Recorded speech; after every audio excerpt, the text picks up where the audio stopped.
Hey, good evening once again. Welcome to the Department of Chemical and Biomolecular Engineering's forum with our head of department, Prof. Saif Khan. So this is our HOD, Prof. Saif Khan, who has been with our department for nearly 2 decades. Together with us today is also Dr. Suraj, a senior lecturer, and myself and Miss Jasmine representing the admin team from the department. So this is our program schedule for today. First, we have an introduction by Prof. Saif Khan to the Department of Chemical Engineering, followed by a Q&A and free-for-all discussion. Finally, we have feedback and evaluation. So some ground rules for our discussion and Q&A segment. So if you want to ask questions live, please set your name to the name you sign up with and use the raise hand function under reactions and unmute yourself when it's your turn to ask. For any questions that you have during the live, uh, please use the Q&A function to ask your questions. The chat has been closed so that it won't be so messy. Okay, so any questions you want to ask us throughout the session, you can type it in the Q&A function. Okay, now I'll pass the time on to Prof. Saif. Hey, thanks, Coco. It's a real pleasure to be here. Good evening, everybody. Let me just quickly share my screen so that we can get the slides going. What I plan to do is essentially cover some of the same sort of points that I cover in my outreach presentation. So for those who've perhaps been at our open house, you've kind of heard these, but it's worth sort of repeating some of the key points about the importance of the discipline of chemical engineering. And I'll also talk about the department at NUS. Yeah. So Coco, my voice is coming through okay, right? Okay. All right. So chemical engineering at its very heart, right, is a very classical discipline, which is very central to meeting societal needs. Now, chemical engineers, right, what do? We do chemical and physical transformation of natural materials into thousands of value-added products. So we take a handful of stuff that nature gives us, like natural gas, petroleum, coal, biomass, and a few other minerals, and then we use chemical technology, so to speak, and convert it to thousands of value-added products. So actually, if you look around yourselves, right, nearly every major daily life product that you use is inevitably a product of chemical engineering. Everything ranging from medicines to cosmetics to food materials to semiconductors, medicines, fuels, all of that is inevitably a product of chemical engineering. Now, while we meet societal needs, chemical engineers actually looking forward for the next 2 decades or so, we are playing a very, very important role in tackling global challenges that the world faces at scale. Now, what is this, right? So the world is a very interconnected place, and therefore crises in one part of the world are inevitably crises in all parts of the world. And together we face major challenges over the next few decades, whether it is climate change, the availability of clean green energy, the availability of clean drinkable water, or cheap healthcare for all. These are all challenges shared across the globe, and chemical engineers are playing absolutely vital roles in meeting these global challenges. So, meeting societal needs and tackling global challenges. In the next few slides, let me just share some of the things that we chemical engineers are doing. So, if you take a look at from the perspective of climate change, right? One of the biggest things is really to capture carbon from the air, and reduce the amount of carbon dioxide that accumulates in the atmosphere. Every single major global scale solution that is being proposed out there is, without exception, a process of chemical engineering, whether it's direct air capture or membrane separations or chemical looping or adsorption-based capture.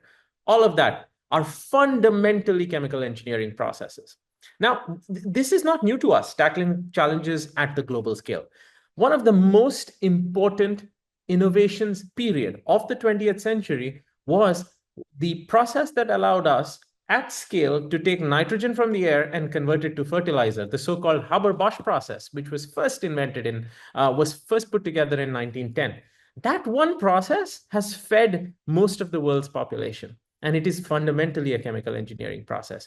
In fact, you might be surprised to know that 50% of the nitrogen atoms in your body right now are Haber-Bosch nitrogens. So that's the kind of scale we are talking about in terms of impact of the chemical engineering discipline. Now, of course, we are facing this momentous time where we are trying to move away from fossil fuels towards other greener sources of energy. And once again, chemical engineers are playing a vital role in leading the march towards this energy transition. In fact, the action is already underway. For example, Singapore is home to one of the world's largest production facilities in which you have jet fuel, the highest quality fuel made from waste food materials, right? And the processes, the chemical technology for that is fundamentally chemical engineering. Water, another major challenge, is a problem where even though we are surrounded by water, we can't drink it because it's too salty. So what we chemical engineers do is we unmix what nature mixes. It's a molecular separation problem. And we do this using technologies like desalination technologies. And this is something, again, very central to the discipline of chemical engineering. In fact, professors in NUS chemical engineering are working actively on both desalination technologies, but also wastewater treatment technologies, working with, for example, the PUB, the Public Utilities Board, in thinking through the challenges faced by Singapore, both as far as drinking water is concerned, but also as far as wastewater is concerned. And then, of course, we've all been through a pandemic in which every one of us nearly took a vaccine of some kind, right? Well, modern RNA-based therapeutics combine biology with chemical engineering. You might be surprised to know, but one of the co-founders of Moderna is one of the world's most famous chemical engineers, Professor Robert Langer. And that in itself kind of demonstrates how chemical engineering is even pivotal to the delivery of actual real medicines at scale rapidly to a global population. So what did chemical engineers do in the RNA therapeutics? Well, after the discovery, the basic biological discovery of the idea of RNA therapeutics, it's chemical engineers that figure out how to package those RNA therapeutics into lipid-based nanoparticles, manufacture them at scale safely, sustainably, and economically so that they could be delivered to millions of people across the world, right? So that full chain from discovery to manufacturing is a chain that is bridged by the discipline of chemical engineering. So with that, right, it is important to ask, what will you learn in chemical engineering? And in ChemEng, what you learn are the key physical, chemical, mathematical, and engineering principles. It's a single what question. What are those principles that enable one to design clean, energy efficient, sustainable, and economical processes for chemical or biological transformation of natural raw materials? So that one what question takes us 4 years, right? But once you have a grasp over this one question, you're able to solve many how questions. How do you capture carbon dioxide to minimize environmental damage? How do you provide cheap, plentiful drinking water? How do you minimize gas emissions from vehicles? The exhaust of every car in Singapore has a catalytic converter, a very important reactor of chemical engineering, which cleans up the exhaust gases and only releases the benign stuff into the atmosphere. Even questions like how do you create better, smaller, and faster computer chips, you would be surprised. Semiconductor manufacturing is basically chemical engineering processes on silicon substrates, right? So really a very big sector for us ChemEng practitioners. And of course, there are the science fiction scenarios. How do you make living on Mars a feasible proposition? Mars 101 involves chemical engineering 101. How are you going to have the resources to make life a feasible proposition on Mars? So really a discipline that is central not just to meeting societal needs now, but also of the future.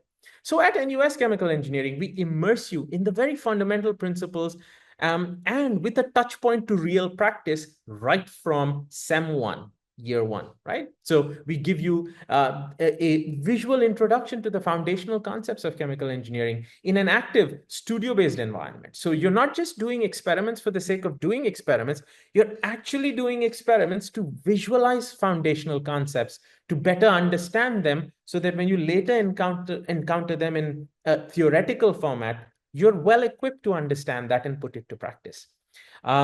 Chemical engineers also deal with the interaction between the living and the non-living. So, for example, the idea of using biological cells as chemical and pharmaceutical factories is central to the discipline of chemical engineering. And again, in year one, semester two, you play with this idea of using living cells to produce valuable materials, which is a central aspect of chemical engineering used in many industries like the food industry or the pharmaceutical industry. Now, one other thing that comes up very often is the idea that, well, okay, so but what about computation, machine learning, all the excitement that is right now ongoing across the world? Well, we are we are not strangers to the idea of harnessing the power of computing and machine learning in chemical engineering.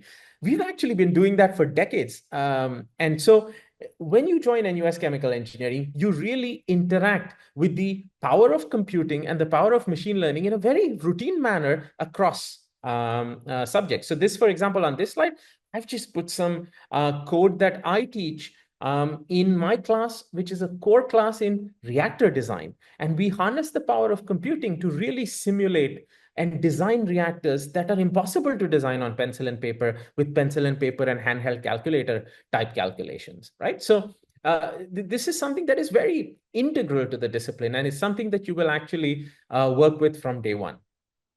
And having said all this, chemical engineering is a very, very diverse discipline. So that one discipline, we have 5 decades worth of students who have gone to so many sectors, nearly every sector you can think of. So for example, you have the chemical sector, the energy sector, the environment sector, foods, petrochemicals, pharmaceuticals, semiconductors. And because you are engineers, a lot of our students also find rewarding careers in, for example, banking, finance, trading, management as well. So really, it's a very diverse discipline with a long history of students really being gainfully employed and having spectacular careers in so many different industry sectors. And the curriculum itself is very exciting. You have a lot of flexibility to build your own degree by way of specializations, minors, second majors, and you can, from day one, think about what you may want to do at the end of your journey at NUS. And then you can build a degree that then sort of at least orients you towards that dream career of your choice. So this slide just gives you a few examples of what you could do, but it's really limitless in terms of the possibilities. We're so proud of our alumni. Our alumni, stretching again, as I said, over the last 5 decades, have gone on to do so spectacularly well in so many different industry sectors. We've just put like the petrochemical or energy sector on the one hand and pharmaceutical on the other. But in the middle, we have a minister of state who is an alumnus, a former minister of state who is an alumnus of chemical engineering at NUS. One of the world's most foremost political figures, the presidency of China, is a chemical engineer by training. I mean, how many of you knew that? Right. So again, we're really very proud of our alumni connections. We have an academic family stretching across 5 decades. This year is our 50th anniversary of our department. And we keep very, very tight connections with our alumni. We meet very often. We have a vivid alumni club. And when you join us, from day one, you're part of this very large extended family. And so whether you're looking for career advice or life advice, there is somebody you can ask in that network. So yeah, with that, I'd just like to say, welcome to NUS Chemical Engineering. We really take pride in our disciplinary strength in both the core and frontier areas. We're a bunch of very passionate teachers who constantly think about how best to deliver new, innovative teaching methods to changing ways and patterns in which students learn these days. We have very strong industry connections and a wide alumni network with diverse employment opportunities. So thank you very much, and let's just have a nice discussion. Thank you. Thank you, Prof. Saif. For participants, if you have any questions, please feel free to type it in the Q&A function. Else you can raise your hand and ask it live if you want to.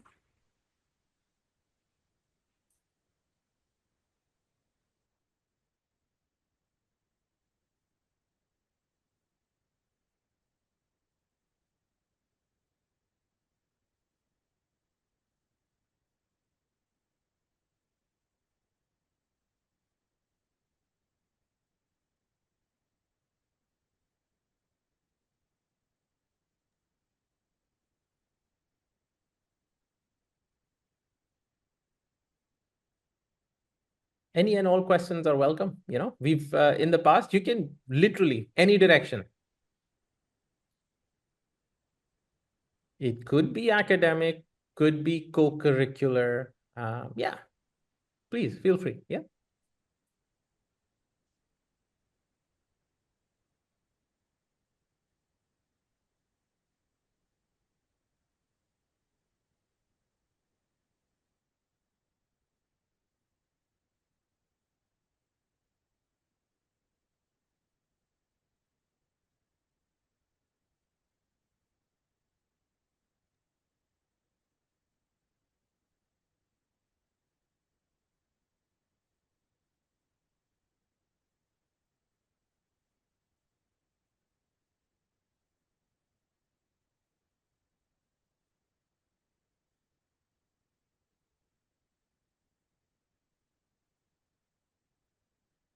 I guess while you guys think about it, let me just point out a couple of things, right? Like the common questions that we do get.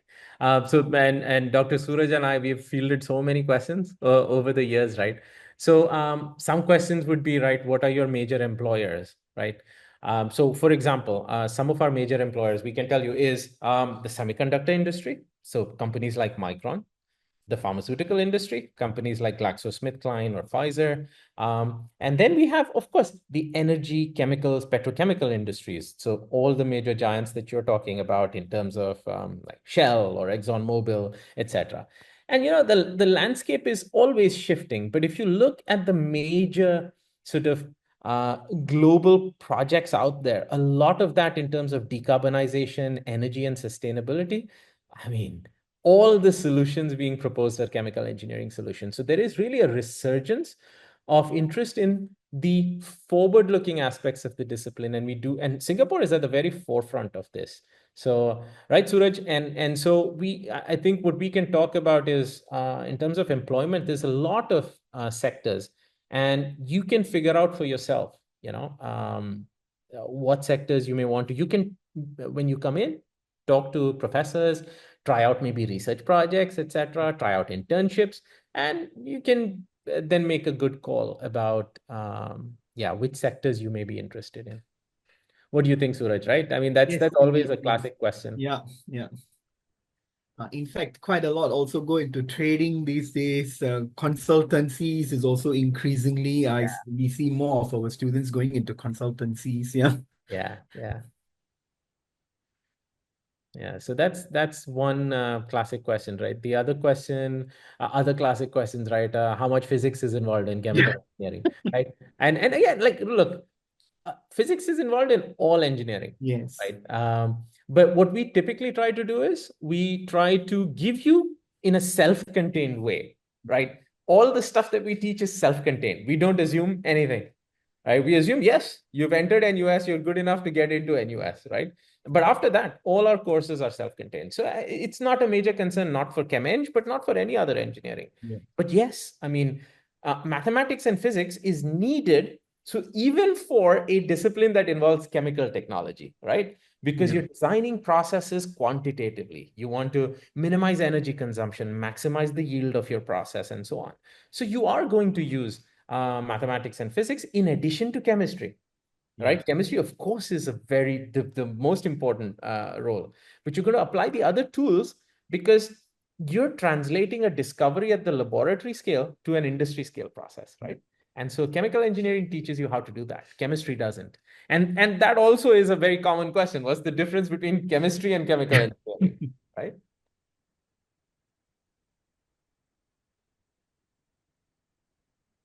So yeah, and we'd be happy to also answer questions like what's student life like, right? So Jasmine, nearly all our students do exchange programs somewhere, right? Yes. If for poly cohort, they will go for exchange in year two, sem two. For the normal cohort, they will go in year three, either sem one or sem two. It depends on when they go for their industrial attachment. In short, we call it IA. Yeah. Mm, Thanks, Jasmine. Yep. And people go all over, right? Like people go to the US, people go to UK, yes. people go to Europe, people go to Asia, colleges in Yes. Asia as well. Yeah. Yep. All over the world. Yep.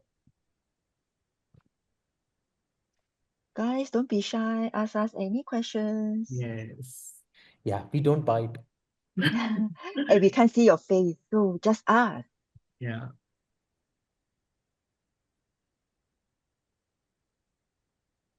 Because we are more than happy to repeat all the greatest hits questions. But surely there are the more original questions. Maybe students, see, the cohorts are changing quite rapidly over the years, you know. Mm. So you guys who are on this call might face maybe circumstances that were different from your seniors. Um, so yeah, we're happy to address any questions. We have other common questions are internships, right? Yeah, like we have a very active internship program where we facilitate industrial attachments, and we have a network of such a large network of companies that it's quite amazing. You will find something that is close to your interest. Even research experiences nowadays, I mean, that's a very common thing, right? So Yes.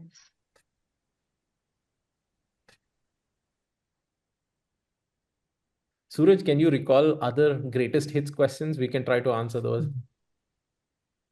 Mm, yeah, probably the most common question will be the difference with our neighbor in the West. Ah, the difference with the neighbor in the West, right? And I mean, we can be very transparent about this, Yeah. right? I think one of the key differentiations is NUS is has traditionally always been very strong in chemical engineering. So if you actually look at our neighbor in the West, most of the faculty is composed of folks who are material scientists or Yeah. chemists. While NUS has always been chemical engineering heavy, and that matters because we have an alumni network now in industry, right? And most of our professors who teach in NUS chemical engineering inevitably end up working with industry. And I think that's a huge differentiating factor between the two different institutions, right? I mean, so yeah. Yeah. There's a nice question, which is there a difference between chemical engineering and chemical and biomolecular engineering, and are they the same thing? So actually, that's another actually common question. So thank you for asking that, anonymous participant. Um, so actually, there's no difference. So when we say biomolecular engineering, right, as I mentioned, the idea of using biological cells or enzymes to produce valuable molecules is once again, while the discoveries may come from the biology side, what does it take to make thousands of doses of a vaccine, for example, right? The kind of process understanding that you need is very chemical engineering. So the name chemical and biomolecular engineering, that change happened in the mid 2000s, actually around the time I had joined NUS. And that was a historical thing where at that time there was an emphasis in the engineering side of biology effectively, right? But ultimately the principles are the same and we teach it that way. So some departments are called chemical engineering, some are called chemical and biomolecular. It's really one integral whole. Yeah. Since we're on the topic of biomolecular engineering, another common and hot question that we get from students who are interested in pharmaceutical sciences are what's the difference between chemical engineering and biomedical engineering? Right. So, and pharmacy maybe, right? Pharmacy also, Yeah. yeah. So that's a very common one, and it's very important to address that. So let me say a few things, right? So I will preface my remarks by saying most of my work I practice as well as teach, right? And most of my research is aligned with pharmaceuticals. Like I work with the GlaxoSmithKlines of the world, Pfizer, Merck, etc., on making new drug molecules, making new processes to make drug products. So what's the difference between pharmacy, chemical engineering, and biomedical engineering? Let's tackle pairs. Chemical engineering and pharmacy, let's see the difference, right? So pharmacy, actually, the intent of the degree of pharmacy is to understand how a drug acts inside your body, right? What pharmacy, the discipline, a degree in pharmacy doesn't teach you is how was that drug made at scale? right? So if you're interested in actually the making of the drugs, then you should take chemical engineering. If you're interested in the action of the drugs and what the drugs do inside of the body, you could take pharmacy or chemical engineering, because we have research in chemical engineering that actually addresses the inside the body aspects of the action of drugs. But if you want to make drugs, it is chemical engineering, without doubt, right? So that's the key difference. Let's take biomedical and chemical, right? Now, biomedical engineering is predominantly about devices and systems. Let me give you an example, right? When you go to a doctor and let's say they've hooked up a couple of instruments, right, to measure your blood oxygen, your heart rate, etc. The instrumentation, the biomedical instrumentation primarily is the focus of biomedical engineering. Once again, and what we chemical engineers, if the doctor actually gives you a medicine, what is that medicine? How was that made? That's us chemical engineers, right? When the vaccine is administered, there could be a device that administers the vaccine that biomedical or chemical engineers build. But you could say that would be more biomedical. But what that vaccine, how to make that vaccine itself, right? That one is chemical engineering. So I hope that addresses pharmacy, biomedical, and chemical engineering. That's a very common question, actually. Yeah.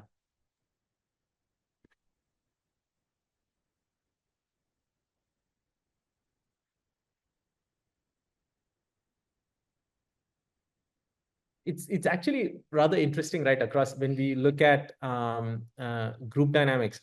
Perhaps, guys, and if you guys prefer this, right? Do you prefer the podcast type of format, right? Like, because we are just having a conversation here, right? Uh, if you prefer that, you should just type one in the chat. So for subsequent events like this, we might just do it in a podcast format, right? Where a couple of us have a conversation and you guys listen in. No worries, right? Now, that's a great question. Would gene mutation be under chemical engineering? So let's tackle that question, right? So gene therapy, gene mutation, right? So the biologists will understand the science behind like what the gene mutation does, right? But then let's say the idea of gene mutation is used to treat a disease. If it's used to treat a disease, you'll have to deliver some active materials to do the gene therapy to a site, whether inside the body, via the digestive system, whatever, right? Chemical engineers will be involved in formulating the drug that will actually deliver the gene therapy reagents to the site that they need to go to do the gene mutation that needs to happen. So for example, CRISPR-Cas9, that's the biggest biology revolution in the last 10 years, right? So packaging CRISPR-Cas9 type modifications into therapies is chemical engineering. We have another question. How practical heavy is chem eng, or is it mostly theoretical? All engineering has to be both theory and practice. So there is no mostly theoretical. In fact, as I said, in year one itself, right, the whole year one, SEM 1 and SEM 2 is actually hands-on, because we want to double emphasize that aspect, that practice and hands-on actually makes you a master engineer, not just theory. Right, Suraj? And I think that's an important point to mention. In fact, we just came back from the presentation by our students. They made kombucha at the end of year one. Yes, using fruit material, right? Waste fruit materials. That's fascinating. It's a fermentation technology, effectively. And I would also say, besides doing these hands-on lab experiments and studies, even studies which are done using simulations and modeling, which our students do in quite a number of courses, those are also practical oriented. Yeah. Yes. It's not theoretical. Yeah. Actually, that's Suraj, that's a great point. It's worth elaborating, because a lot of people misunderstand that, right? So using the power of computers to actually simulate complex chemical systems is actually not theory. You use the computer as a real life system to model for you, simulate for you a complex behavior you could not scratch out on pencil and paper, right? And a lot of times what you do then is you just tell the computer, these are the governing principles of the problem. please simulate for me what this system would do, right? And there is no one formula that addresses that, Yeah. which is why you harness computers. We call this in silico experimentation, right? So that's a great point, Suraj, because actually a lot of people misunderstand that. Yes, That's not right. theory. Yeah. It's computer-based experimentation. The slide I showed about Python code was actually code that models a very complex chemical reactor system, which you could not possibly, that behavior, like an exploding reactor or a reactor that melts down, you cannot write a neat formula for it. You have to simulate the behavior of that using a computer.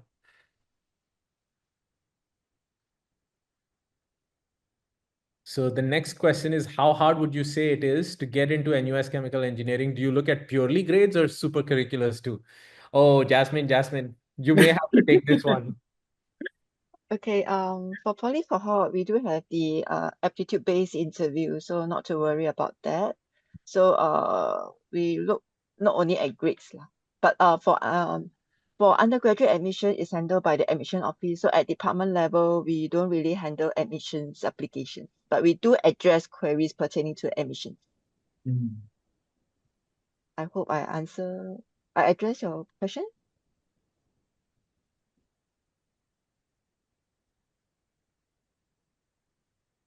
But if you're asking specifically to enter our department, uh, how the CDE works is that you'll enter a common engineering course, and in year one you can choose by the start of year one you can choose chemical engineering. So when you get offered by the College of Design Engineering, you actually offered most of the engineering courses under CDE. So there's no direct admission into chemical engineering. And for example, if let's say you are being admitted into biomedical engineering and you feel that it's not what you expected or it's not what you want, you still can ask for a transfer to chemical engineering. Latest by Sem 4, which is your year 2, Sem 2. But I would suggest that you have to really consider it carefully and at least make a decision by year 1, Sem 2, so that you still can graduate within 4 years. Super. Oh, if I have no physics background, will I still be able to cope? This could be somebody who came in after we addressed the greatest hits question. But yes, the short answer is yes. We Yes, teach yes. everything self-contained and you will be able to cope. We have so many thousands of students over the years who have coped very, very well with no physics background. It's fine. Yeah. All You you can have take to have, yeah. the physics bridging course and it will count towards your UE requirement. So in a way, you are not taking extra course. So not to worry about not having physics background. And let's address this one, Jasmine. I think this one, the second question on the open. So I'd have to go through 1 year of common engineering of all courses, then choose to specialize in year 2? Not quite. No. If let's say you're being offered chemical engineering, then you'll be straight away come to chemical engineering and you'll follow our recommended schedule. Of course, you can choose to shift around the courses provided the courses are available in a semester that you are taking, and also you have to fulfill the prerequisites. So usually for year 1, the only chemical engineering courses are the EPP course, the engineering professionalism. Practices and principles. Practices, yeah, correct. Yeah. Engineering principles and practices. The one which Prof. Yes. Khan just showed earlier in his Yes. presentation, the hands-on lab. Yeah. So those are already chemical engineering related courses that you will take right in year 1. Before you matriculate, you have to decide on your major. So from then on, you can start studying the courses in your major already. Hope that answers your questions. Yep. And then we have a question, how different is chemical engineering from other types of engineering? I think that I kind of addressed at the start, which is we are the molecular engineers, right? Like, what do you need to do to engineer the transformation of molecules from base raw materials into thousands of value-added products at scale, sustainably and economically? That's what we chemical engineers do. It is very, very different and very important for society that that discipline exists, because nearly every product we use in our daily lives. Look, the glasses I'm wearing, right? The material the glasses are made of, the cloth I'm wearing, the fibers, the colors on the fibers, the any medicines I would have taken today, right? All of that is chemical engineering. The fuels inside your car. Um, really, it's a pivotal discipline, and it is very different, and it is one of the canonical engineering, right? The classical engineering. But because it's classical, it doesn't mean it's outdated. In fact, as I highlighted, the world faces major challenges, man, going forward. The next 2, 3, 4 decades, we'll need chemical engineering in spades to be able to solve those problems. So hope that addresses.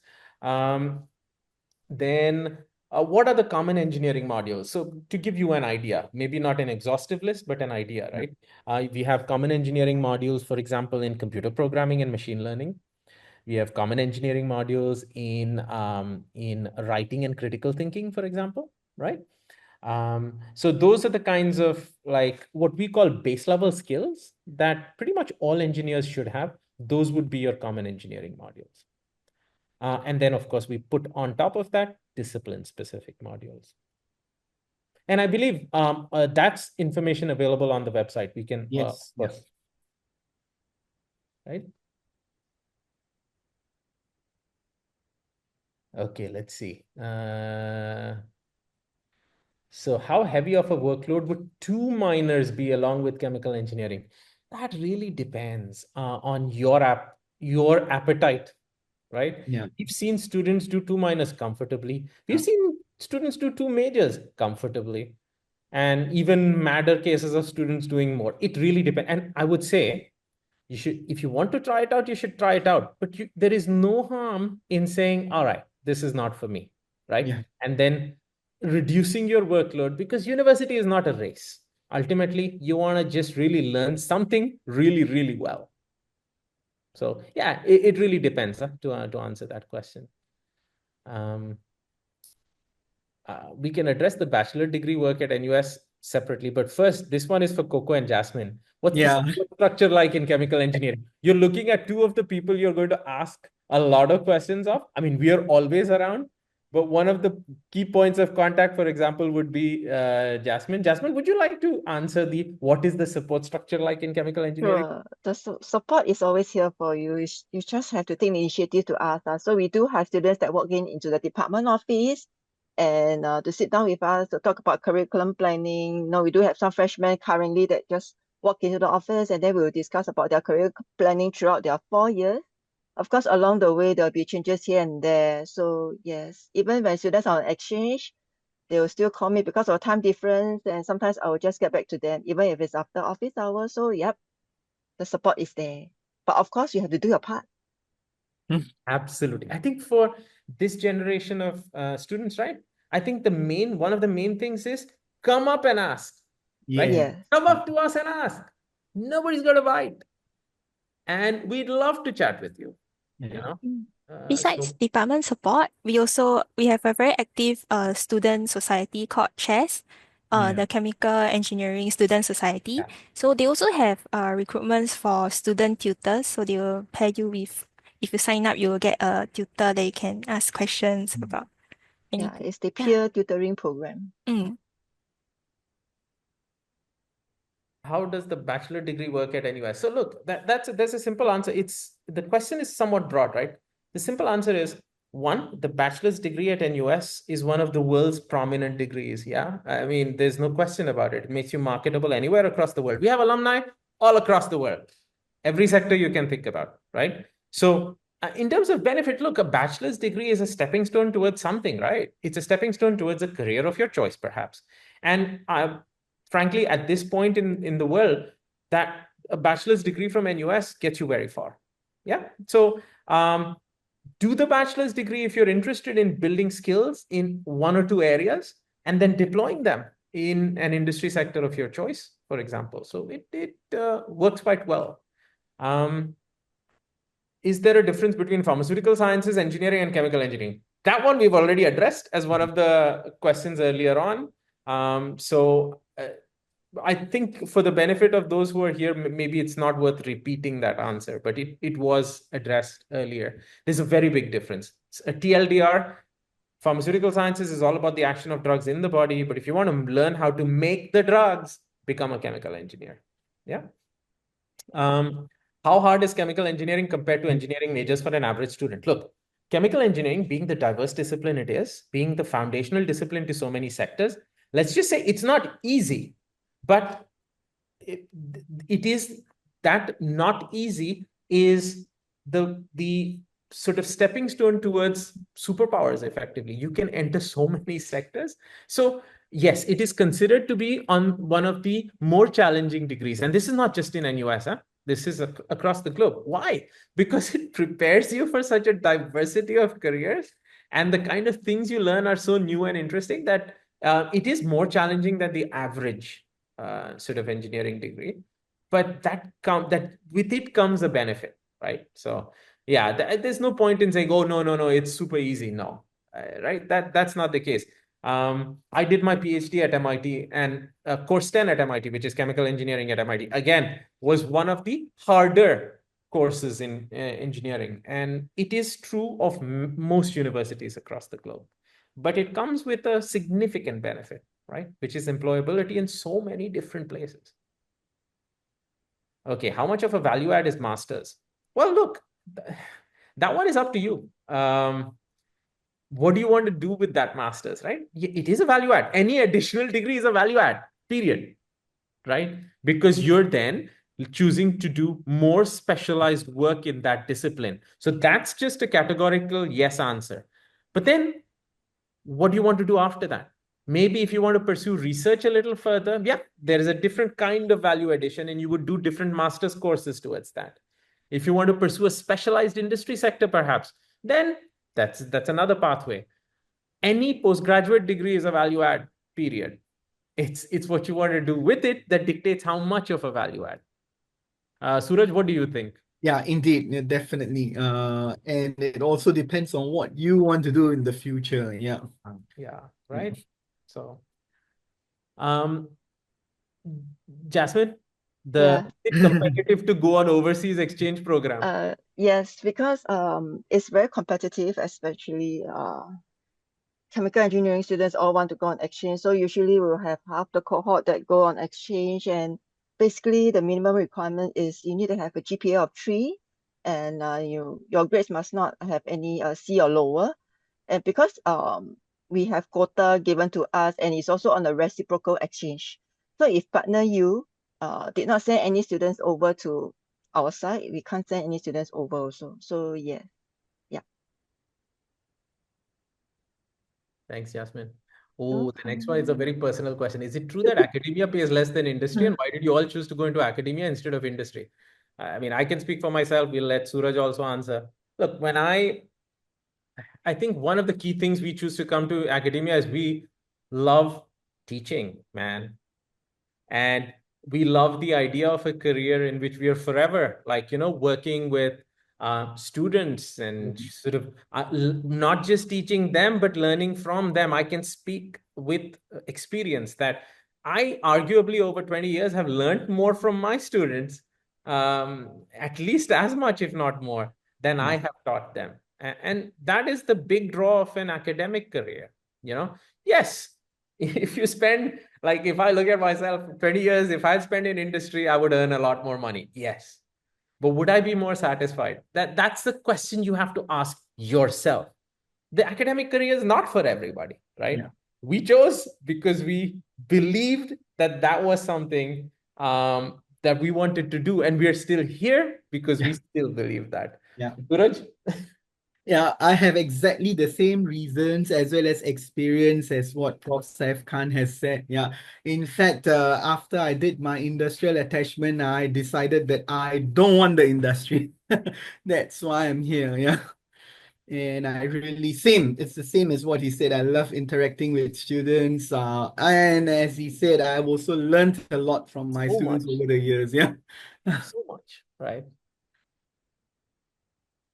In fact, even the way I teach, initially I started out quite raw, and it's the students who made me a better teacher over the years. Yeah. Yeah, yeah. And they're constantly making us better teachers. Yeah.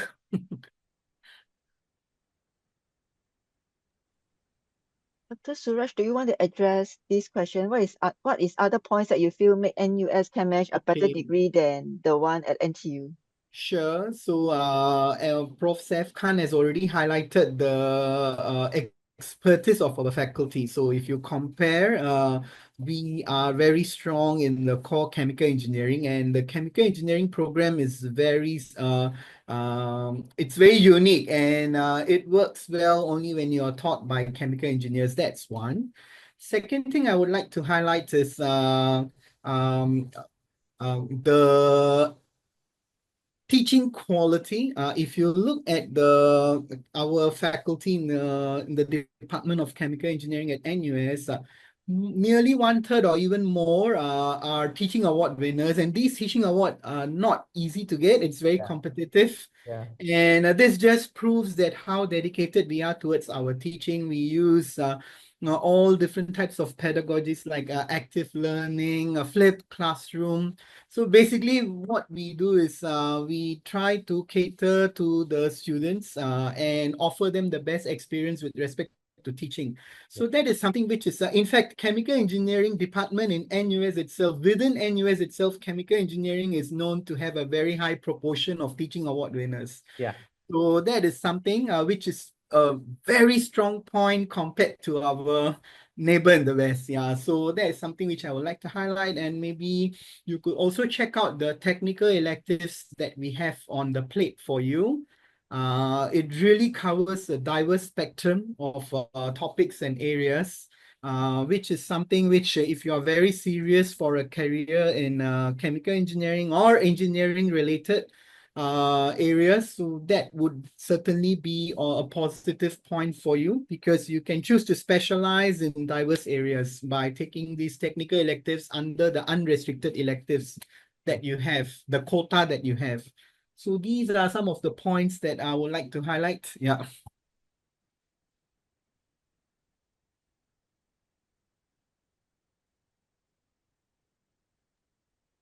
There's another question. Does chemical engineering involve more coding than hands-on lab making, or is there a balance of both? There's definitely a balance of both, right? And again, as you grow as a chemical engineer, you can choose what that balance is. So for example, we have students who may go to Dr. Suraj and go, I just want to model processes. Yeah. Or they may come to me or Professor Uja and go, I want to apply machine learning for this. Okay, we can do that. But there are other students who say, no, I just want to build the next generation. Like I have a fourth year student who's just building the next generation of electrified chemical reactor. And for that, it's really design and fabrication, right? And testing. Yeah, we do that too. There is a balance. And you can, as you grow in chemical engineering, you can choose which side of that balance you want to be, So, yeah.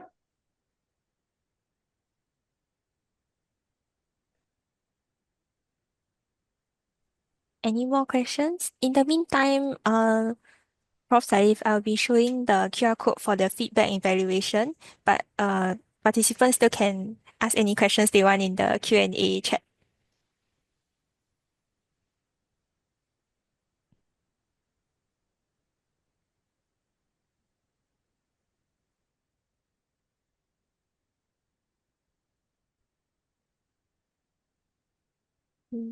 If you could help us to do a feedback, we'll be very grateful, because this will help us in our future iterations of this session to benefit your juniors more.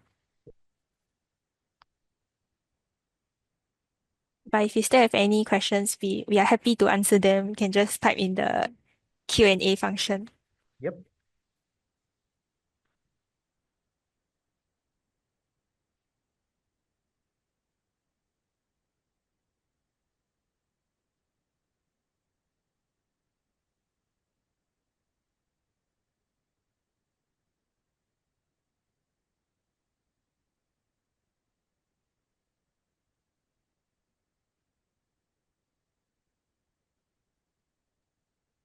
Okay, there's a question here. How would the workload be like for one course? Is it like one subject for A levels?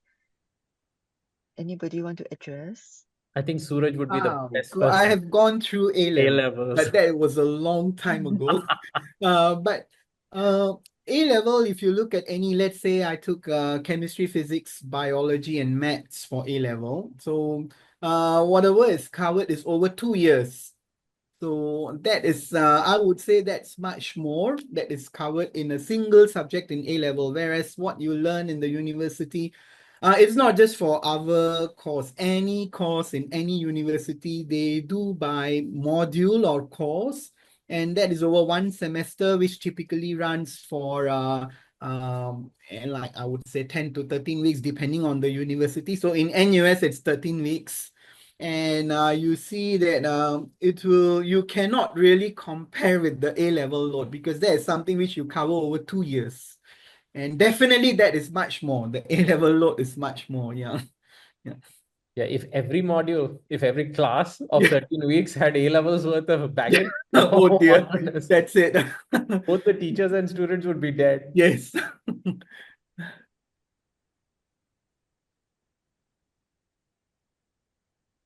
Hmm. So Jasmine, not sure. It's on the scholarship. Okay. Yeah. Yeah, so Yeah. scholarships So for the ASEAN scholarship, the admission office will handle the applications, and usually the outcome will be by around mid-July. So you can always contact the admission office. Yeah. I can give you the link. Just give me a minute. are there a lot of group projects? Yeah. Across it's across like right through year one, man. Both Yeah. semesters you have group projects, and then in different modules, you have different classes. You may have group projects. We have final year design projects. There's a lot of group work, and that reflects what the real world is like, right? So yeah. Yeah, one module is equivalent to one subject. Yes. Sorry Yeah. about that. As module is now an outdated word. Yeah. Like it's Yes. one class. One class is one subject Yeah. in a way, but subject again, maybe topic, right? Topic. So Yeah. the subject is chemical engineering. Now, within chemical engineering, there could be chemical reaction engineering, thermodynamics, fluid mechanics, transport processes, separation processes, process control. These are all classes, Yeah. right? Subdisciplines within the larger discipline, which we teach as classes, 13-week classes.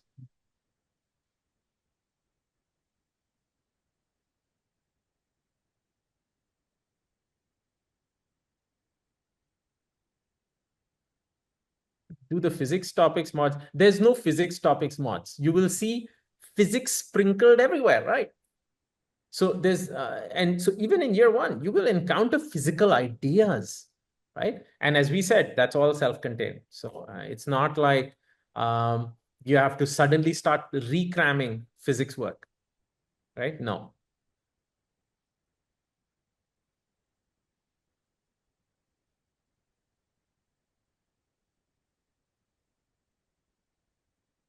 It's a very interesting transition to university.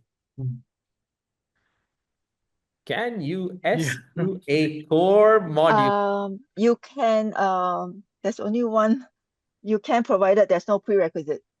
Yeah, you can SU a course provided there's no prerequisite. So what I can think of offhand is CN2103, you can SU it because that one no prerequisite.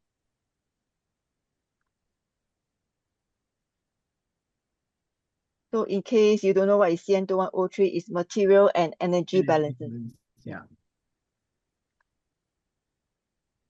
On the other hand, just because it can be SU'd wouldn't mean you should SU it, because material and energy balances, it's such a foundational subject, right?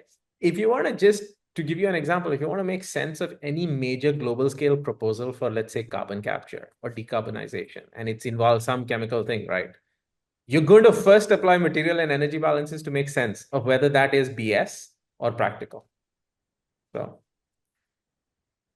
can we only go on one exchange or multiple? And can we go on internships overseas? Oh, Jasmine, I'm sure you get these questions.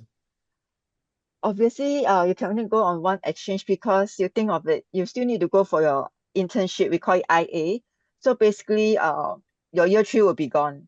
So if let's say you want to go for multiple exchange, I don't think that is possible because that will be delaying your graduation, and you will not be able to embark on exchange in your final year because that's where you have your final year design project. Yeah. which you'll spend across your final year across 2 semesters. And can you go on internship overseas? Because by going on internship overseas, there are some visa, like for example, the visa application, etc. So it can be quite challenging, and this one it depends on the company also. So there's a lot of factors to consider. Yeah. NUS also has this program called the NUS Overseas College. So Yes. that one is by the school. But that one is more on entrepreneurship. So if you're interested in entrepreneurship, we NUS Overseas College, in short, we call NOC. It have a 6 months program and a 1 year program. Yeah. We have 2 minutes and 2 questions. I think Yeah. we can take these 2 questions, right? Yeah. So Suraj, maybe you can take the design project Yeah, sure. question because you teach design project. Yeah. So I'm one of the coordinators for the design project. So basically what you do in design project is once you learn all the basics and foundational knowledge of chemical engineering in your first 3 years, you actually apply everything that you have learned over these 3 years to design a plant, a process plant to produce a certain chemical or product. So for example, this year, the students are working on making amoxicillin antibiotic from glucose. Last year, they did the ammonia, which Prof. Khan just mentioned in his presentation earlier, one of the most important discoveries of our time. So you see that every year we change the topic and then we just say this is the raw material, that's the product, and then now you tell us what is the best way of producing it, how optimal your process is with respect to cost, and many other considerations like safety, sustainability, a lot of considerations. So that's basically what happens in design project, and you use process simulation tools to carry on the design. So, and it's a team project. So you work in teams to come up with this. So that's what happens in design project. And then I love the stacked, the caps lock stacked, right, portfolio. But perhaps very quickly, I can address that second one. And then I think we can quickly address the first one and then we close. But the second one, right? What's the bell curve like? So, and to be very frank, right, that's a concern over so many years. But actually, so there's two ways to look at this. Actually, there is no prescribed bell curve, right? When you take a large class, which is a statistical distribution of hundreds of students, what happens is performance ends up on a bell curve. We never fit, right? And when there are small classes where it's statistically small enough that there can be aberrations that go beyond a bell, so be it, right? So I would simply say that when classes are large, nature takes over. And you end up seeing nature and statistics takes over. And you see this distribution that ends up looking like a bell, even though it was not forced into a bell. That's just called the law of large numbers. However, for small classes, we do not retrofit a bell. That's just not how we do things. So hopefully that addresses. And the last one, I think Coco and Jasmine can address. Is it necessary to have a stacked portfolio to get into NUS chemical engineering? Okay, honestly speaking, if you are if you are A-level student and applying to NUS, they will just look at your score. Yeah. Yes. Yes. Ultimately, it's still your grades. Yeah. Sadly, but yes, it's Mhm. a fact. There we go. Super. So I think we Yeah. ultimately ended up with 30 or so questions. Yeah. Wow. That's fantastic. I'm Yeah. super happy. So you guys have shown us that you need a little warm up. Yeah.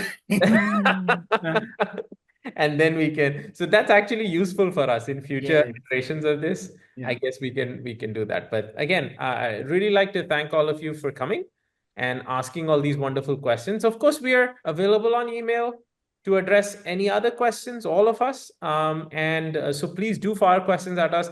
You can look at our names. I mean, if nothing else, like you can just look up my name and fire me a question. If I can't answer it, I'll ask Coco, Jasmine, Suraj, or whoever else can address that question. Yeah. So we hope to see you actually at NUS Chemical Engineering. It's an exciting place. We love it here, and we hope that we can transfer some of that passion to you guys. So yeah, Coco, is that closing? Yeah. I just dropped our email into the Okay. chat. So if any of y'all want have further questions after this, you can email us anytime. We're always happy to answer. Yeah. Okay. Thank you for your time on a precious Wednesday evening. We hope to see you in NUS Chemical Engineering in August. Thank you. Wishing Thank you. you Bye all the best. bye. Yeah, Bye. Have a bye. nice evening. Bye.